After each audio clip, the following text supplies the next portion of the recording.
हमारे इस YouTube channel के सेगमेंट फास्ट न्यूज में आप तमाम का इस्तकबाल है। इस वीडियो में आप देख सकते हैं कमेंटों में बहुत ज्यादा खबरें। तो आइए शुरू करते हैं वीडियो को और देखते हैं आज की ताजा तरीन खबरें। हैदराबाद में जोरदार गरज के साथ धुआंधार बारिश। हैदराबाद में आज सहपहर जबरदस्त गरज चमक के साथ धुआंधार बारिश हुई। हालांकि सुबह से ही मौसम अबर आलूद था, लेकिन दोपहर के बाद आसमान पर बादल छा गए और अचानक बारिश का सिलसिला शुरू हो गया। कई मुकामात पर बहुत ही जोर की आवाजों के साथ गरजने से लोगों में खौफ की लहर दौड़ गई। बारिश की वजह से सड़कों पर पानी जमा देखा गया, जिसकी वजह से गाड़ी सवारों को मुश्किलात का सामना करना पड़ा। धुआंधार बारिश का सिलसिला खत्म होने के बाद कई मुकामात पर हल्की या तेज बारिश या बूंदाबांदी हो रही है। बारिश की वजह से मौसम सर्द हो गया है। तेलंगाना की आज़ादी की खुशी में 17 सितंबर को यौम कौमी यकजहती मनाने बीआरएस हुकूमत का ऐलान। तेलंगाना की बीआरएस हुकूमत ने 17 सितंबर को तेलंगाना की यौम आज़ादी के दिन यौम कौमी यकजहती मनाने का ऐलान किया है। बीआरएस के कारगुजार सदर और वजीर बल्दी नज़मुल के टी रामाराव ने 17 सितंबर को कौमी यकजहती का दिन करार दिया। उन्होंने रियासत भर में पार्टी कायदीन और कारकुनों पर जोर दिया कि वो बड़ी तादाद में शिरकत करते हुए 17 तारीख को कौमी यकजहती दिन शानदार तकरीब मनाएं। केटीआर ने कहा कि रियासत तेलंगाना के लोग 17 सितंबर को यौम कौमी यकजहती के तौर पर मनाएंगे, क्योंकि इसी दिन तेलंगाना इंडियन यूनियन में जम हुआ और वो इस दिन को हर जगह शानदार तरीके से मनाना चाहते हैं। उन्होंने कहा कि चीफ मिनिस्टर चंद्रशेखर राव खुद हैदराबाद शहर में होने वाली तकरीब में शिरकत करेंगे और वज़रा हुकूमत की जानिब से हर जिले के मरकज में बड़े पैमाने पर मुनक्किद की जाने वाली तकरीबात में शिरकत करेंगे और कौमी परचम लहराएंगे। वाज़ेह है कि बीजेपी गुज़िश्ता कई बरसों से यौम आज़ादी तेलंगाना को सरकारी तौर पर मनाने का मुतालबा कर रही है। बीजेपी रियासत में 3 बस यात्रा मुनज़्ज़म करेगी। बीजेपी से तेलंगाना में 3 बस यात्रा मुनज़्ज़म करने की हिकमत अमली तैयार की गई है। बीजेपी ने एक माह आवाम के दरमियान रहने का प्रोग्राम तैयार किया ताकि इंतखाबी तैयारियों में शिद्दत पैदा की जा सके और आवाम के दरमियान हुकूमत की नाकामियों को आश्कार किया जा सके। चीफ मिनिस्टर तमिलनाडु के बेटे ने सनातन धर्म के खिलाफ जो रिमार्क्स किया है, इसके खिलाफ 11 सितंबर को रियासत के तमाम अजला हेडक्वार्टर्स पर एहतजाजी धरने मुनज़्ज़म करने का फैसला किया गया। इसके अलावा अवामी मसाइल पर धरना चौक पर एहतजाज करने हिकमत अमली तैयार की जा रही है। 17 सितंबर को सिकंदराबाद परेड ग्राउंड पर सुकूत हैदराबाद की सरकारी तकरीब मुनक्किद की जाएगी, जिसमें मरकजी वज़ीर दाखिला अमित शाह शिरकत करेंगे। इसके अलावा रियासत में 3 बस यात्रा मुनज़्ज़म करने का फैसला किया गया। 26 सितंबर को शुरू होने वाली बस यात्रा की मरकजी वज़ीर और तेलंगाना बीजेपी के सदर किशन रेड्डी क़यादत करेंगे। 26 सितंबर को शुरू होने वाले बस यात्रा की ऑल इंडिया बीजेपी की नायब सदर DK अरुणा क़यादत करेंगी। 28 सितंबर को शुरू होने वाली बस यात्रा की बीजेपी के रुकन असेंबली इटल्ला राजेंद्र क़यादत करेंगे। ये तीनों बस यात्रा 13 अक्टूबर को मुख्तलिफ अजला का अहाता करते हुए हैदराबाद पहुँच जाएंगे। इस वक्त एक जलसा मुनक्किद किया जाएगा, जिसमें वज़ीर आज़म नरेंद्र मोदी को मदऊ किया जाएगा। हैदराबाद के पुराने शहर से नकली डॉक्टर गिरफ्तार। हैदराबाद के पुराने शहर से एक नकली डॉक्टर की गिरफ्तारी अमल में आई। मुसद्दिक़ा इत्तला पर commissioner task force central zone team ने नकली डॉक्टर प्रदीप जैन डांगुर को गिरफ्तार किया, जो खुद को BAMS MD डॉक्टर जाहिर कर रहा था। ये नकली डॉक्टर शाहीनाथगंज पुलिस स्टेशन के हुदूद में जिनसी चौराहा रोड पर क्लिनिक चला रहा था। प्रदीप जैन ने आयुर्वेदिक प्रैक्टिशनर के तहत काम करते हुए नकली डिग्री हासिल की थी। आसान तरीके से रकम हासिल करने के लिए इसने गैर कानूनी तौर पर हैदराबाद में अपना क्लिनिक खोलने का मंसूबा बनाया और जिनसी चौराहा जुमेरात बाजार रोड हैदराबाद में श्री नमन क्लिनिक के नाम से क्लिनिक शुरू किया। नकली डॉक्टर आम बीमारियों के इलाज के लिए दवाएं देकर मरीजों से भारी रकम वसूल कर रहा था और उनकी जान को खतरे में डालकर उनको धोखा देकर गैर कानूनी तरीके से रकम हासिल कर रहा था। मुलजिम को जब्त शुदा दवाओं समेत मजीद जरूरी कानूनी कार्रवाई के लिए SHO शाहीनाथगंज PS के हवाले कर दिया गया। मेन होल्स खोलने वालों के खिलाफ सख्त कार्रवाई करने का इंतबाह। Hyderabad Metropolitan Water Supply and Sewerage Board ने शहर के सड़कों पर मेन होल्स खोलने वालों के खिलाफ सख्त कार्रवाई करने का इंतबाह दिया है। मौसम बरसात के पेश नज़र एहतियाती इक़दाम के तौर पर ओहदेदारों ने शहर के 22,000 से ज्यादा मेन होल्स पर हिफाजती जालियां लगा दी हैं और उन्हें बंद करते हुए सुर्ख खतरे का निशान भी वहां नस्ब कर दिया है। सीवरेज इंस्पेक्टर की क़यादत में हर इलाके में एक टीम तश्कील दी गई है, जो वक्त ब वक्त मेन होल्स पर नजर रखेगी। रोजाना सुबह में इन मेन होल्स का मुआयना करने के अलावा ये टीम GHMC के साथ ताउन करते हुए बारिश से जमा हुए पानी की निकासी का भी इंतजाम करेगी। Emergency response team, monsoon safety team और सेफ्टी प्रोटोकॉल टीम की गाड़ियों को मुतय्यन किया गया है। जमीन सतह पर काम करने वाले अमले को हिफाजती आलात दिए गए हैं। ये गाड़ियां जनरेटर और मोटर से लैस हैं, जो किसी भी जमा हुए पानी को खींच कर निकाल सकती है। इनके अलावा एयरटेक मशीनें भी फराहम की गई है। ओहदेदारों ने शहरियों को इत्तला दी है कि अगर किसी इलाके में मेन होल का ढक्कन टूट गया है या खुला है तो वो इसकी इत्तला फौरी तौर पर वाटर वर्क्स के दफ्तर को 155313 पर दें। तेलंगाना अखिलियाती मालियाती कॉर्पोरेशन की जानिब से मुस्लिम खवातीन में सिलाई मशीनों की तकसीम का आगाज़। जगत्याल में 400 मशीनों की तकसीम। तेलंगाना अखिलियाती मालियाती कॉर्पोरेशन की जानिब से मुस्लिम खवातीन में कल सिलाई मशीनों की तकसीम के प्रोग्राम का आगाज़ हुआ। इस प्रोग्राम का आगाज़ जगत्याल शहर में वज़ीर अखिलियाती बहबूद कोपल्लाश्वर और चेयरमैन तेलंगाना अखिलियाती मालियाती कॉर्पोरेशन इम्तियाज़ इसाक ने किया। इस प्रोग्राम के तहत 400 सिलाई मशीनों की तकसीम अमल में लाई गई। शहर और नवाही इलाकों में मौसमी बुखार और डेंगू के वाक़यात में इजाफा। हैदराबाद में मौसमी बुखार और डेंगू के वाकयात में हनूज इजाफा देखा जा रहा है। हैदराबाद के अलावा पड़ोसी अजला में भी बुखार के मामलात में इजाफा हो रहा है। हैदराबाद में डॉक्टरों ने बताया कि बैक्टीरिया की वजह से दीगर इन्फेक्शन भी सामने आ रहे हैं। तिब्बी माहिरीन का कहना है कि हर साल अगस्त या सितंबर मौसम बरसात में इस तरह की वबाएं सामने आती हैं। मौसमी हालात की वजह से मौसमी बीमारियों में भी इजाफा हो रहा है।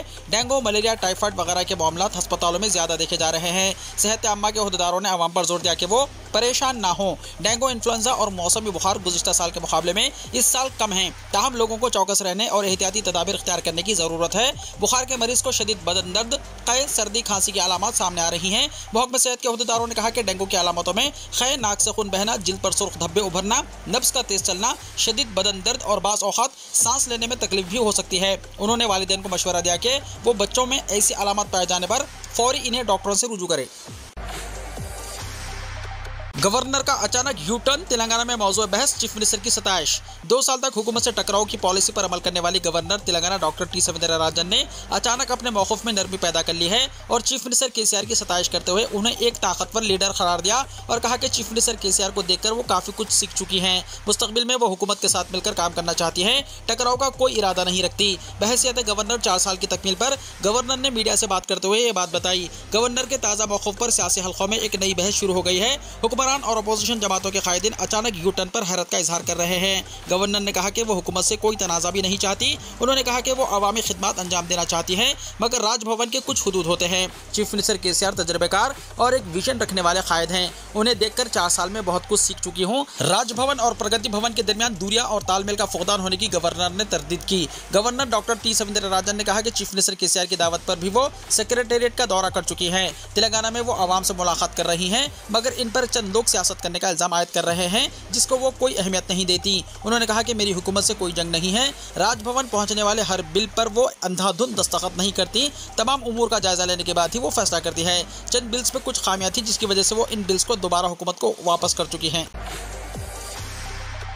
बैकलॉग सब्जेक्ट्स को कामयाब करने JNTU तलबा को मौका। जवाहरलाल नेहरू टेक्नोलॉजिकल यूनिवर्सिटी यानी JNTU ने आज उम्मीदवारों को पेंडिंग सब्जेक्ट्स को एक वक्त में कामयाब करने का मौका फराहम किया है। ऐसे उम्मीदवार जो तवील अरसे से अपने सब्जेक्ट्स में कामयाबी हासिल करने के लिए मौका तलाश कर रहे हैं, उनके लिए खुसूसी सप्लीमेंट्री एग्जाम्स अक्टूबर-नवंबर के महीने में मुनक्किद किए जाएंगे। ऐसे उम्मीदवार जिन्होंने अपना क्लास वर्क मुकम्मल कर लिया है वो बैकलॉग सब्जेक्ट्स के एग्जाम में शिरकत कर सकते हैं। ऐसे उम्मीदवार जिन्होंने BTech, B.Pharmacy, M.Tech, MSc, MBA और MCA कोर्सेज में एडमिशन लिया है और तमाम दिगर अंडर ग्रेजुएट और पोस्ट ग्रेजुएट कोर्सेज के तलबा को बैकलॉग सब्जेक्ट्स कामयाब करने का मौका दिया जा रहा है।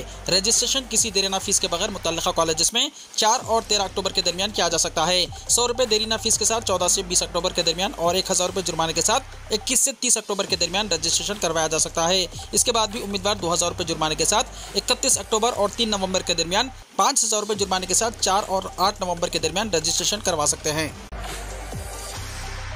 हैदराबाद में बारिश, जरूरी काम हो तो ही लोग घरों से बाहर निकलें। शहर हैदराबाद में कई मुकामात पर गरज चमक के साथ तूफानी बारिश हुई। मलकपेट, मुसरमबाग, दिलसुख नगर, कुत्तापेट, सरूर नगर, एलबी नगर, नागुल, उप्पल, सिकंदराबाद और दिगर मुकामात पर गरज चमक के साथ बारिश हुई। मौसलाधार बारिश की वजह से चादरघाट से एलबी नगर की तरफ ट्रैफिक में शदीद खलल पड़ा। मुख्तलिफ मुकामात पर सड़कों पर पानी खड़ा होने से गाड़ी चलाने वालों को शदीद परेशानी का सामना करना पड़ा, जिसके पेश नज़र JHMC की मेयर गदवाल विजयलक्ष्मी ने लोगों को मशवरा दिया कि वो सिर्फ ज़रूरत पड़ने पर ही घरों से बाहर निकलें। किसी भी दुश्वारी की सूरत में JHMC DRF नंबर 040211111 और 900000113667 पर कॉन्टैक्ट करने की दरख्वास्त की जाती है। मॉनसून इमरजेंसी टीमों और EVDM टीमों को मैदान में रहने का हुक्म दिया गया है। चंद्रबाबू नायडू को रिमांड पर भेज दिया गया। आंध्र प्रदेश के साबिक़ chief minister N Chandrababu Naidu को जेल भेजा गया। रियासत के CID ने इन्हें कल गिरफ्तार कर लिया था। तेलुगु देशम पार्टी के सरबराह चंद्रबाबू नायडू को कल यानी हफ्ते की सुबह बदउनवानी के एक मामले में गिरफ्तार किया गया था। स्किल डेवलपमेंट स्कैम मामले में गिरफ्तार तेलुगु देशम पार्टी के सरबराह चंद्रबाबू नायडू की दरख्वास्त जमानत पर विजयवाड़ा ACB कोर्ट में आज पूरा दिन बहस हुई। चंद्रबाबू नायडू की तरफ से सुप्रीम कोर्ट के सीनियर एडवोकेट सिद्धार्थ लोथरा पैरवी कर रहे थे। चंद्रबाबू नायडू के एडवोकेट ने अदालत को बताया था कि साल 2021 में दाखिल की गई रिमांड रिपोर्ट में तेलुगु देशम पार्टी के सरबराह को मुलजिम नंबर 27 बताया गया था, जबकि सियासी मफाद के लिए अब इनका नाम मुलजिम नंबर 1 के तौर पर शामिल किया गया है। उन्होंने कहा कि सेक्शन 409 का इतलाक चंद्रबाबू नायडू पर नहीं होता। दोनों जानिब के दलाइल सुनने के बाद मजिस्ट्रेट ने साबिक़ चीफ मिनिस्टर को जेल भेजने का हुक्म दिया। शादी की सालगिरह के दिन चंद्रबाबू नायडू को जेल, अदालत के फैसले के बाद भुवनेश्वरी रो पड़ी। तेलुगुदेशम सरबराह चंद्रबाबू नायडू की बीवी भुवनेश्वरी अपने शौहर को अदालत की जानिब से जुडिशियल रिमांड देने के फैसले के बाद जज्बाती हो गई। भुवनेश्वरी अपने खानदान के दीगर अफराद के साथ एसीबी कोर्ट हॉल पहुंची थी। इस मौके पर चंद्रबाबू नायडू को देखकर वो अपने जज्बात पर काबू ना रख सकी। इनकी आंखों से आंसू निकल गए। अदालत के रिमांड पर फैसले के बाद कुंबे के लोग चंद्रबाबू से मिलने एसीबी कोर्ट हॉल पहुंचे। शादी की सालगिरह के दिन ही चंद्रबाबू को जेल ले जाया जा रहा था, जिससे तेलुगुदेशम के कायदीन और कारकुनों में मायूसी देखी जा रही थी। चंद्रबाबू नायडू को राजमुंद्री जेल में खुसूसी कमरा अलॉट करने और घर के खाने की इजाजत देने अदालत की हिदायत। आंध्र प्रदेश के एसीबी कोर्ट ने तेलुगुदेशम सरबराह लीडर चंद्रबाबू नायडू को जेल में खुसूसी कमरे में रखने की हिदायत दी है, जिन्हें सीआईडी ने स्किल डेवलपमेंट केस में गिरफ्तार किया था। कोर्ट में इनके वकील ने कहा कि चंद्रबाबू रियासत के साबिक़ चीफ मिनिस्टर और अपोजिशन लीडर हैं, इसलिए इन्हें खुसूसी सहूलत फराहम की जाए। जिस पर कोर्ट ने जेल हुकाम को हिदायत दी कि राजमुंद्री सेंट्रल जेल में एक खुसूसी कमरा अलॉट किया जाए। विजयवाड़ा एसीबी कोर्ट ने चंद्रबाबू नायडू के वकील की तरफ से दायर दरख्वास्त पर फैसला सुनाया है। अदालत ने जेल हुकाम से कहा कि वो इन्हें घर से खुसूसी खाना लाने की इजाजत दें। अदालत ने हुकाम को चंद्रबाबू को जरूरी अद्वियात और तिब्बी इलाज फराहम करने के अहकाम जारी किए हैं। चंद्रबाबू को घर में नजरबंद रखने के लिए दायर दरख्वास्त पर समाअत कल तक के लिए मुलतवी कर दी गई। चंद्रबाबू नायडू की गिरफ्तारी के खिलाफ आंध्र प्रदेश बंद का ऐलान। आंध्र प्रदेश के साबिक़ चीफ मिनिस्टर और तेलुगुदेशम सरबराह चंद्रबाबू नायडू की गिरफ्तारी के खिलाफ तेलुगुदेशम पार्टी ने पीर के दिन आंध्र प्रदेश बंद की अपील की है। तेलुगुदेशम पार्टी की बंद की अपील की जनसेना पार्टी ने तायद का फैसला किया। पार्टी के सरबराह पवन कल्याण ने अपनी पार्टी के कारकुनों से बंद में पुरअमन तौर पर हिस्सा लेने की अपील की है। इसी असना में सीपीआई के रियासती सेक्रेटरी रामाकृष्णा ने भी बंद की तायद का ऐलान किया है। पीर के दिन विजयवाड़ा में मुनक्किद होने वाली सीपीआई की राउंड टेबल कॉन्फ्रेंस इस महीने की 12 तारीख तक के लिए मुलतवी कर दी गई। चंद्रबाबू नायडू की गिरफ्तारी, हार्ट अटैक से 6 अफराद की मौत। साबिक़ चीफ मिनिस्टर आंध्र प्रदेश चंद्रबाबू नायडू की गिरफ्तारी की इत्तला सुनकर दिल का दौरा पड़ने से 6 लोगों की मौत हो गई। अनंतपुर जिले के अंजनेलो 65 साल की टीवी पर चंद्रबाबू नायडू की गिरफ्तारी का मंजर देखते हुए दिल का दौरा पड़ने से मौत हो गई। कोनासीमा जिले की सोगनम्मा 65 साल की दिल का दौरा पड़ने से उस वक्त मौत हो गई जब उसका पोता अपने सेलफोन पर चंद्रबाबू की गिरफ्तारी देख रहा था। चंद्रबाबू की गिरफ्तारी की खबर देखकर तनाव में आकर दिल का दौरा पड़ने से कोनासीमा जिले के नरसिम्हा राव 62 साल की मौत हो गई। विजयनगरम जिले के आर पटिथेली 67 साल की चंद्रबाबू नायडू की गिरफ्तारी के खिलाफ एहतजाज करते हुए दिल का दौरा पड़ने से मौत हो गई। कृष्णा जिले के कोडाली सुधाकर राव 60 साल की टीवी पर चंद्रबाबू नायडू की गिरफ्तारी की खबर देखते हुए दिल का दौरा पड़ने से मौत हो गई। तिरुपति जिले के वेंकटरमण 46 साल की भी टीवी पर चंद्रबाबू नायडू की गिरफ्तारी की खबर देखते हुए दिल का दौरा पड़ने से मौत हो गई। भारत की सदारत में G20 सरबराही इजलास इख्तिताम पजीर, अगला इजलास ब्राजील में होगा। G20 ग्रुप के अंदर बेमिसाल इत्तेहाद का एहसास जगाने और तरक्की पजीर और पसमानदा ममालिक के खदशात को अपने एजेंडे के मरकज में लाने में भारत के सदारती किरदार के आलमी लीडरों के जरिए खुले दिल से तारीफ किए जाने के साथ इस ताकतवर आलमी फोरम का 18वां सरबराही इजलास इतवार के रोज इख्तिताम पजीर हुआ। वज़ीर आज़म नरेंद्र मोदी ने सरबराही इजलास के तीसरे और आखिरी मुकम्मल इजलास से खिताब करने के बाद G20 की सदारत की असा यानी ब्रिटेन इस ग्रुप के अगले सदर ब्राजील के सदर जमहूरिया लुइस इनासियो दा सिल्वा के हवाले किया और सरबराही कॉन्फ्रेंस के इख्तिताम का ऐलान किया। G20 पंडाल के करीब आग लगने से खौफ व हिरास फैल गया, जल्द काबू पा लिया गया। इतवार की सुबह G20 सरबराही इजलास के मुकाम के करीब आग लगने की खबर ने खौफ व हिरास फैला दिया। आग प्रगति मैदान के सामने वाक़ भीरू मंदिर के गेट के करीब लगी। इत्तला मिलते ही महकमे फायर ब्रिगेड के अलावा पुलिस और दीगर इदारे भी अलर्ट हो गए। 2 फायर टेंडर फौरी तौर पर मौके पर रवाना किए गए। कुछ देर बाद आग पर काबू पा लिया गया। आग गेट पर मौजूद बिजली की तारों में लगी। हादसे में किसी जाने नुकसान की कोई खबर नहीं है। ख्याल किया जा रहा है कि हफ्ते से वक्फे से हो रही बारिश के दौरान शॉर्ट सर्किट की वजह से आग लगी। फिलहाल महकमे बिजली को बुलाया गया और तारों की फौरी मरम्मत की गई। फायर डिपार्टमेंट के एहलकार ने बताया कि भीरू मंदिर प्रगति मैदान के करीब सड़क के दूसरी तरफ वाक़ है। इतवार की सुबह तकरीबन 7:01 पर उनकी टीम को इत्तला मिली कि भीरू मंदिर के मेन गेट पर आग लग गई है। इत्तला के बाद फौरी तौर पर 2 फायर इंजन वहां पहुंच गए। आग पर चंद मिनटों के बाद काबू पा लिया गया। राजस्थान में इंदिरा रसोई योजना का इफ्तिताह। वज़ीर आला अशोक गहलोत ने कहा कि इंदिरा रसोई के अवाम, मजहबी, कारोबारी मुकामात और शहरों में कच्ची बस्तियों के करीब खुलने से मजदूरों, तलबा और मेहनत कशों को सिर्फ 8 रुपये में ग़िज़ाइयत से भरपूर खाना मिल रहा है। रियासती हुकूमत कोई भूखा ना सोए के अज़्म को पूरा करने के लिए मुसलसल काम कर रही है। इसी सिलसिले में इंदिरा रसोई को दही इलाकों में फैलाया जा रहा है। कांग्रेस जनरल सेक्रेटरी प्रियंका गांधी ने कहा कि दही इलाकों में इंदिरा रसोई के खुलने से आम लोगों को ग़िज़ाइयत से भरपूर और मियारी खुराक तक रिसाई हासिल हो सकेगी। वज़ीर आला गहलोत और प्रियंका गांधी इतवार को टोनक जिले के नेवाई में इंदिरा रसोई योजना यानी दही की इफ्तिताई तकरीब से खिताब कर रहे थे।